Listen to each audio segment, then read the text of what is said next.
The iPhone sales concerns are a real problem. The fact that we're likely going into our fifth quarter in a row of revenue decline, that's a big problem. That's something that hasn't happened in the modern Steve Jobs nor Tim Cook eras.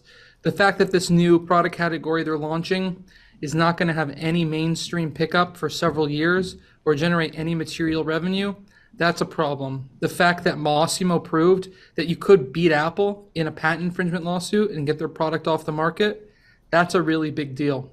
So there's a lot of negative noise around Apple. I still think that the fundamentals, the moat they've created, the ecosystem, the iPhone, people holding on to their devices, buying new services, I think that's all pretty strong, but it just feels a little weaker than it ever has. Anurag, I see you nodding here from Chicago. Tell us your thoughts based on what you heard from Mark. All of this, iPhone weakness came out when they reported results on November the 2nd. That's when we knew when they missed China numbers by a big amount. We had heard about, competition from Huawei. All of those things are important because we were hoping that by this year we should see a improvement in China smartphone sales. Only because the year before we had COVID-related problems and there was a depression in sales.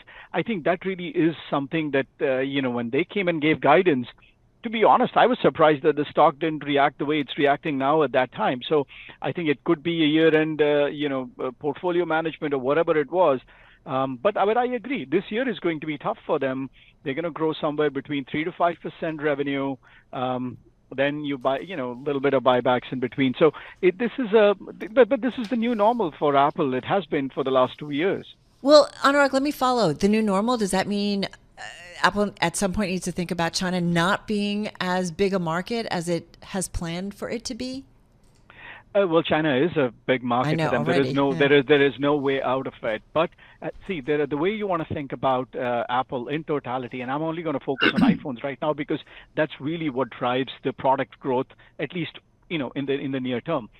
When you look at the global market, they have a very high market share in the U.S., which is a mature market. Then the next big market is China, where they have less than 18% of unit market share. But as people become more rich, they go out with and get a more premium brand. Then the next big market is going to be India, where they have less than 5% market share in terms of the units. So the way you want to think about Apple is over the next 3 to 5 years, the big unit shipment, numbers are going to come from China, and after that, India. In the U.S., we have phones, we're going to refresh it, 3 years, 3.5 years, 4 years, and that's a bit of a saturated market. So China is the growth engine when it comes to phones, and that's where we are seeing some, I would say, slowdown. Hey, Mark, for years, we've been hearing about how the iPhone just powers Apple. And indeed, it does account for more than 50% of the company's revenue. But we've also heard the risks associated with that. What is the most compelling new product category for Apple that will help offset some of this slowing iPhone growth? It's an interesting question. People for years, like you said, have been talking about, is it a risk that everything revolves around the iPhone and half the revenue comes from the iPhone? I think it's even worse than that because you're buying AirPods if you have an iPhone. You're buying an Apple Watch if you have an iPhone. All these services that Apple are selling, Fitness Plus, TV Plus, Apple Music, the App Store, every time you download an app, where are those downloads happening? It's happening on the iPhone. How many people own an iPad or a Mac and don't own an iPhone? How many people buy an iPhone before they buy an iPad or a Mac? So if you really think about the ecosystem in totality, it is 100% built around the iPhone. This new Vision Pro, to answer your question about new product categories to drive revenue, that's not going to drive revenue anytime soon. If they sell out of all their inventory for 24, you're talking about a 3 to 4 billion in just revenue alone, probably about $1 billion in profit, maybe a little bit less. That's nothing, right? I mean, Anurag can get into how minuscule that is.